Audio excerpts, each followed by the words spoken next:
We'll be right back with Freakazoid. Hey everybody! About 4 years ago, I made my first video review on YouTube, and it was about one of my favorite superhero shows, Freakazoid. I'm re-uploading it on this channel so my subscribers can find it, and maybe even get interested in watching the series. You'll have to forgive me for the first time review mistakes I made in this video, such as terrible mic quality, not reading the script really clearly, and having the sound mixing be pretty bad. Whoops. I got better, right? Anyways, I think this is a fun review that breaks down the show piece by piece, and I hope you all enjoy it. Welcome to Phoenixpen's Favorite Things Watch, where I reminisce and analyze some of my favorite things. Today, I'll be looking at the animated superhero cult classic, Freakazoid. So where do I even start with this? Freakazoid is a show that you either remember watching or you don't have a clue about. Simply put, it's a wacky, strange, off-the-wall show about a buffoonish superhero and his comical misadventures. It debuted on WB in the 90s during a particularly good animation streak, with his companion pieces being Tiny Toons, Animaniacs, and Pinky and the Brain. All of these shows were produced by Steven Spielberg, and Freakazoid was originally pitched to him as a straight-up action-adventure show, with comedy mixed in for laughs. Freakazoid was the brainchild of legendary animator Bruce Timm and writer Paul Dini. But the overall tone was darker and more about a maniacal good guy who terrorized villains. Spielberg really didn't like this dark and twisted take on superheroes, and instead pushed for a more comedic and slapstick approach. Unfortunately, Bruce Timm walked off the show because of this. The total retooling of the show was left up to the animators and scriptwriters, who had 8 months to pick up the pieces and produce a full season of the show. Timm's character designs were used in the show, but personality, backstory, and everything else previously not arranged for the characters were invented by the comedy staff. Because the original creative team had left the vision of Freakazoid unfinished, the rest of the staff was a little bit confused on who exactly the character was. Freakazoid was thankfully in good hands because Paul Rudd, one of the scriptwriters, ended up voicing him and injecting the character with a manic personality without making him an annoying, insanity-powered superhero. To really understand how different Freakazoid would have been in Tim and Dini's hands, watch the episode Beware the Creeper in the New Batman Adventures to see a proto-Freakazoid. Still, creating a season's worth of material in 8 months was crazy, and the frenzied pace made the show even stranger and more absurd in the end. Unfortunately, the show skewed to a much older audience than originally intended and was cancelled after 2 seasons. Later, Freakazoid was picked up by Cartoon Network and reran for several years, which is where I originally saw it. The show's style and approach was completely out of left field, with little continuity, story arcs, or chronology between episodes. The show's first season episodes were split into 3 or 4 mini-stories, which would include tons of minor side characters and events that took place outside the Freakazoid universe. The second season was made up of 30-minute short stories instead. The story goes that mild-mannered computer nerd Dexter Douglas receives a corrupted computer chip for Christmas and accidentally gets sucked into cyberspace, turning him into the one we call Freakazoid. He can travel as a bolt of lightning and is somehow connected to the internet as well as Dexter, but more about that later. Freakazoid's best friends are Steph, his girlfriend, Officer Crossgrove, a gruff police officer, and Roddy McStew, his mentor. Freakazoid's strength, speed, and loony personality is speculated to be a result of being exposed to the power of the entire internet in 1995. There is a line in the theme song that states, "His brain is overloaded," alluding to the immense amount of data that Freakazoid stores in his brain. Not that he really uses it.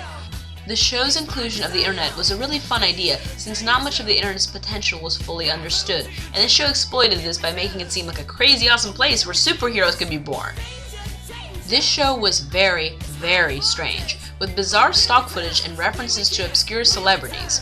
It was drenched in meta-humor and fourth wall destruction, such as looking at the camera and addressing the audience. I would like to now look at the show's most distinct features.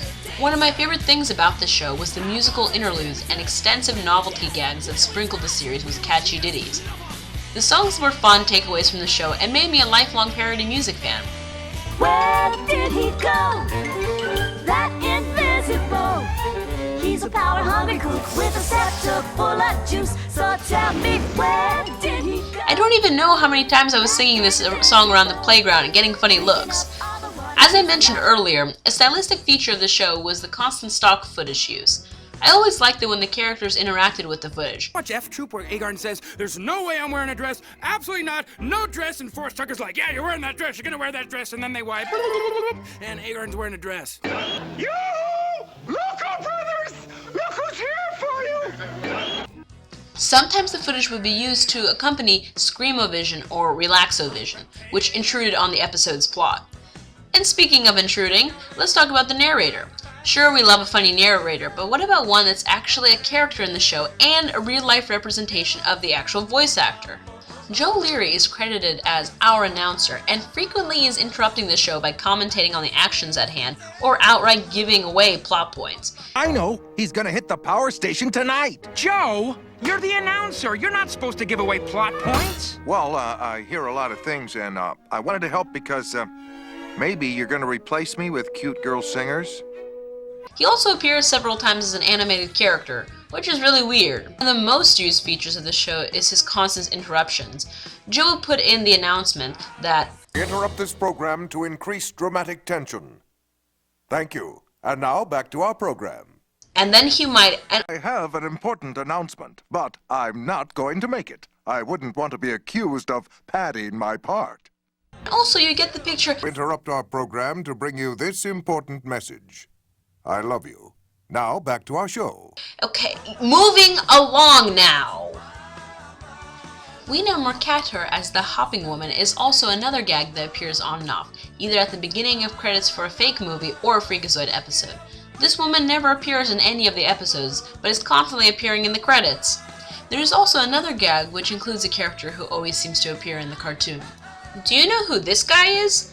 When I originally watched the show, I thought it was the creator or close associate of the show, but it's actually Emmett Nervin, the Where's Waldo-like character who was created randomly for the show with no real purpose. He sporadically shows up once or twice per episode. He's rarely animated and usually is just staring at you with that scary grin on his face. Many of the credits include Easter egg hunts for Emmett and references to him. The credits themselves are also a distinct feature of the show, because somewhere smushed between animators and production credits, there's a message from the Freakazoid team. I never saw these when I first watched the show, because I was a kid who hated watching credits, and since I didn't have a TiVo or VCR recorder box, it would have been very hard to read these text chunks on the Cartoon Network run. Still, these messages were funny winks to the audience and were kept going for both seasons. Some smaller recurring gags include obscure celebrity references and pop culture movies which were now totally forgotten, catchphrases by characters, on-screen white text that appears during scenes, and references to poo gas, which Freakazoid greatly dislikes. Now I would like to move on to a characters section, looking at the stars of the show in greater detail. Let's look at Dexter Douglas, the mild-mannered computer nerd who ends up with a defected computer chip which turns him into the hyperactive, superpowered nutcase named Freakazoid. Dexter is able to conjure Freakazoid by screaming, Oh, freak out! and go back to being Dexter by screaming, Freak in! It is actually confusing because Dexter is not Freakazoid, but it's not explicitly said how that is possible. Here's the rub. When superheroes have alter egos, they're still one person. Clark Kent is still Superman even if he's not flying around or rescuing Lois Lane. But Freakazoid is not Dexter Douglas, and instead he lives in his brain, or body, or something? Okay. It's never explained, but the show makes a lot of references to the fact that the audience is watching for Freakazoid and not Dexter. There are many episodes where Dexter doesn't even appear in, which makes his cameos even more strange. But more about this later. Freakazoid is the titular title character of the show. It's hard to describe him, but generally he's optimistic, cheery, energetic, and unassuming. Even though he's a superhero, he doesn't fit the description really well. He can't fly, and instead runs around with his arms up in the air, making wind noises. His greatest weakness is negatively charged graphite cages. Dumb! Never tell the villain how to trap you in a cage! You probably shouldn't have helped us build it either. I know! Dumb! He can change shape and is super strong, or at least super indestructible, but is mercilessly dumb and airheaded. He loves his girlfriend Steph, who goes to Dexter's school, but we never actually see them meet or date. They just appear together in the second episode.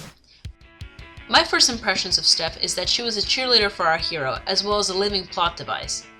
Here's my quick analysis of the relationship between Steph and Freakazoid.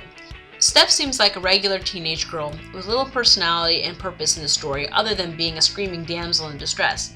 Because of the non-existent backstory and little to no private interactions in this relationship, it seems weird when Freakazoid is so invested in Steph in the second season.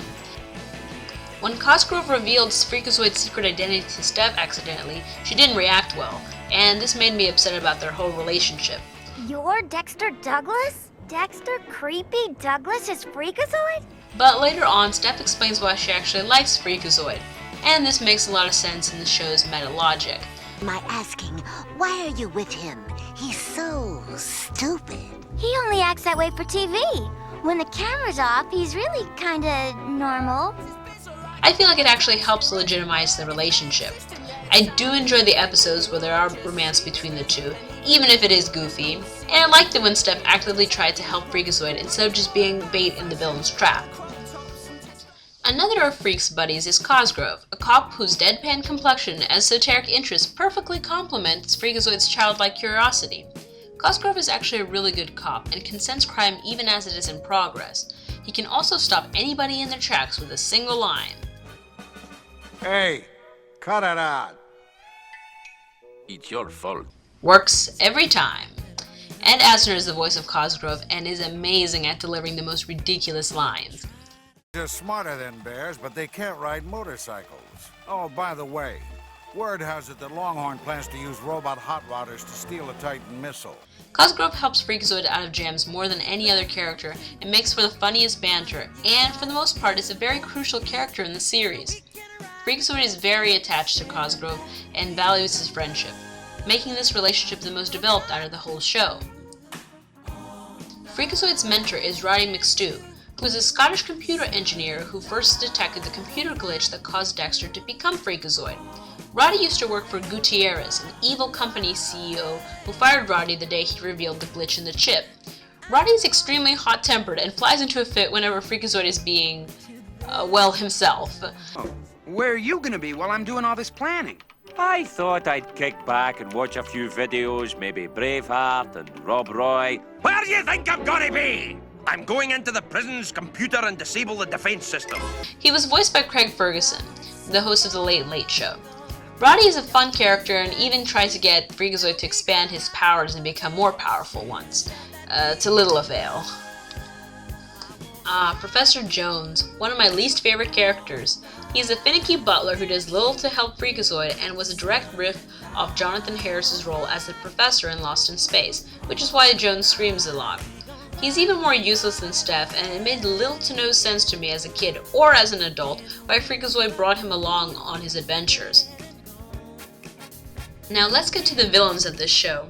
What is really interesting is that all the villains are smarter than our heroes, but they're not malicious or cold-blooded, not even Cobra Queen. Let's start off with the most notable villain, Gutierrez. He's one of the most evilest, smartest villains in Freakazoid. He's cunning, rich, smart, ruthless, and knows how to get what he wants. Just don't call him a weenie. He's such a weenie.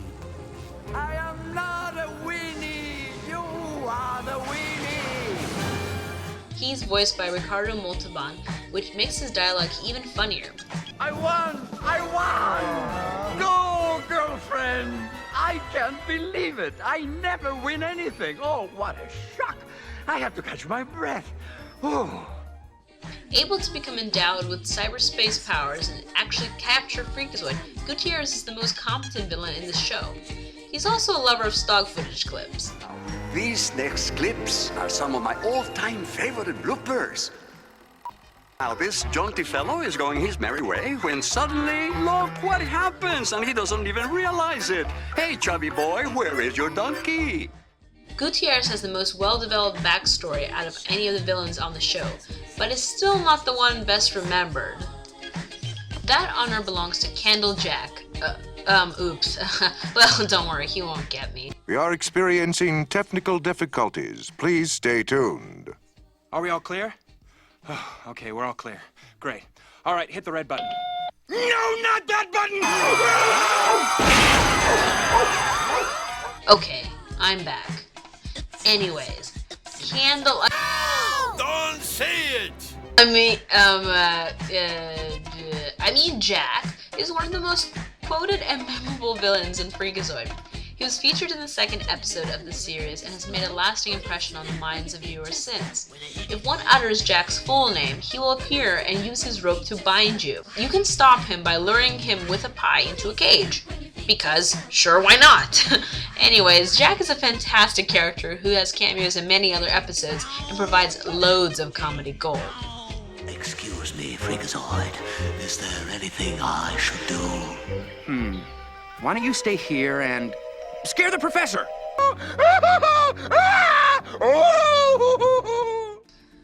The Lobe is also a perfect nemesis to Freakazoid, because while he's not strong or superpowered, he's exceedingly smart. He is also very invested in his persona and has used his charm and wit to gain the upper hand. The Lobe and Freakazoid have a good villain-hero relationship in that they indulge in the antics of normal enemies, but are on friendly terms. I'm pulling the plug on your little fiendish scheme. But aren't we going to fight? You know, have a struggle of some sort? I don't have time. I gotta get back. I'm on a date. But that's not fair. I went through all the trouble of planning this amazing, brilliant crime. The least you could do is chase me around. Next time, I promise. We'll make a night of it. We'll have a really big fight. Oh, next time. Pooh. It is actually really funny how a show about a superhero rarely has him fight any villains or bad guys. Most of the time he just scolds them like petty schoolchildren who got out of line. Oh, I am so angry with you! And defeats them in the most unconventional ways. Silly Sally. Wait, silly Sally says silly.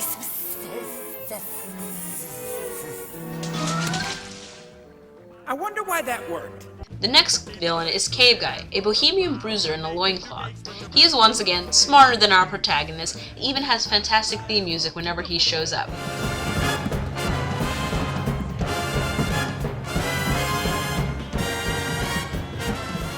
Cave Guy teamed up with Cobra Queen, a villainess who lives in the sewer, and they seemingly started a more than friends relationship, judging from their closeness in later episodes.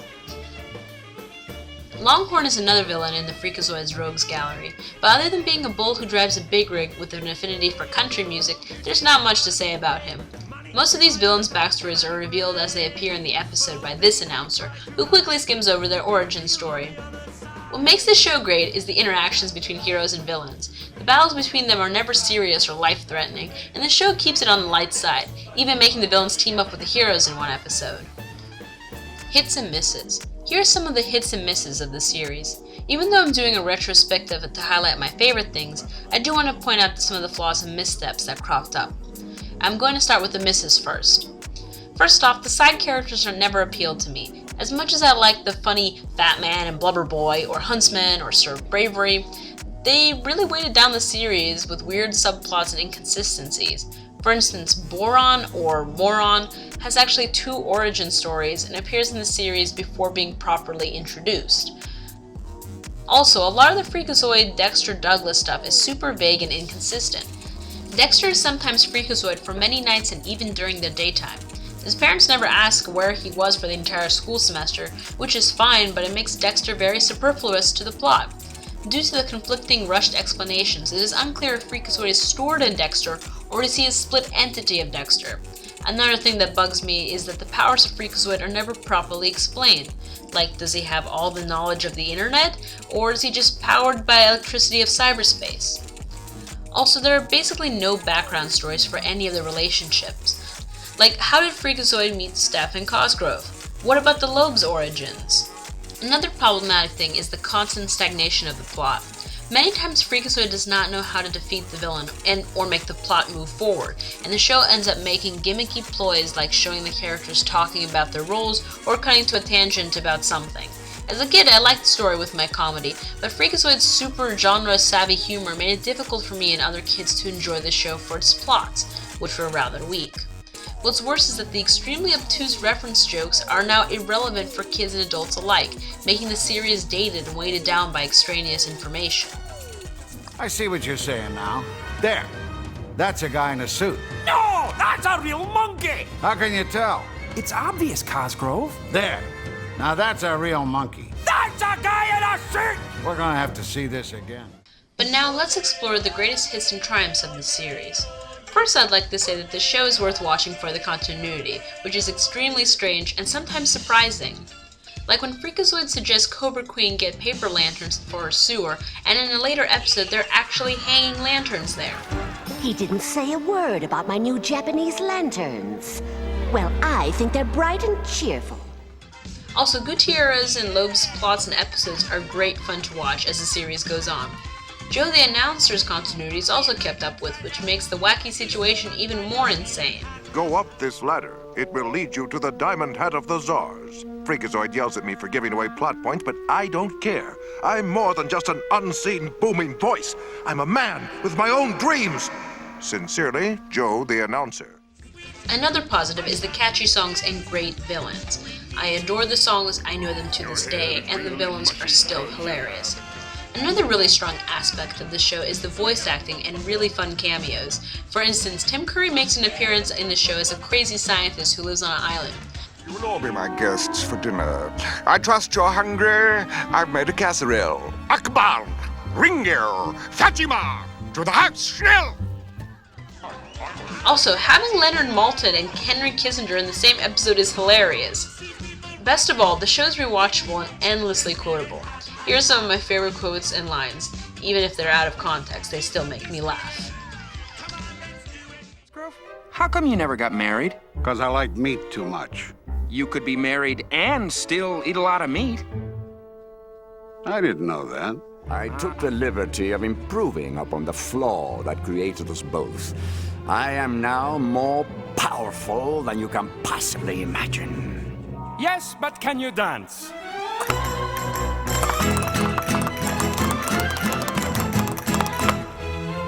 Yes. By the soiled trousers of Argus, the lad's done it. Wait, let's watch the lip sync, okay?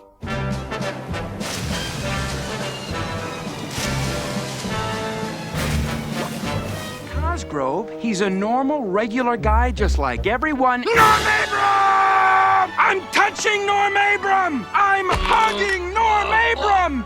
I'm holding Norm Abram above my head! Cut it out, Freakazoid. I'd also like to point out some of the scenic landmarks along our route. To our right is the right wing. Ooh. And out the left is something very special. Where? I don't see anything. Booga, booga, booga! Ah! A musical interlude.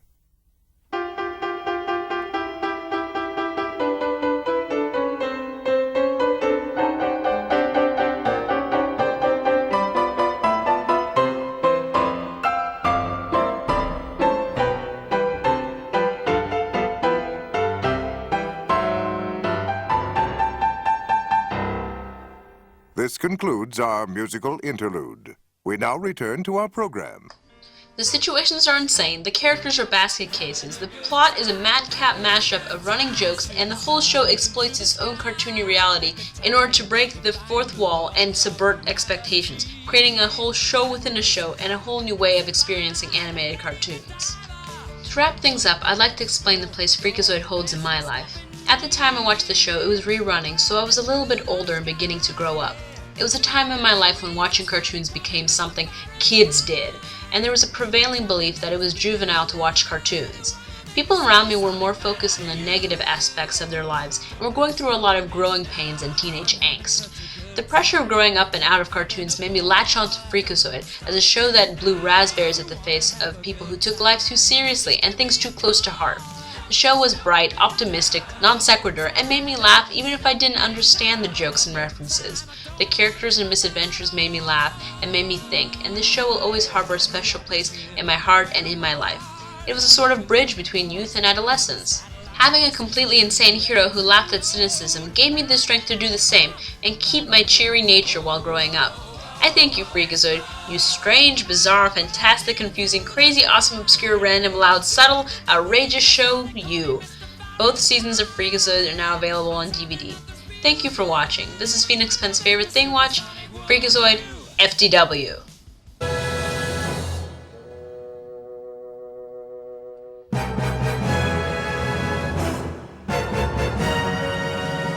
So long. We're done. Not quite. Where did he go? That invisible. He went off to the pokey, and that's the end of our show. Bo, bo, bo, bo. Now we're done.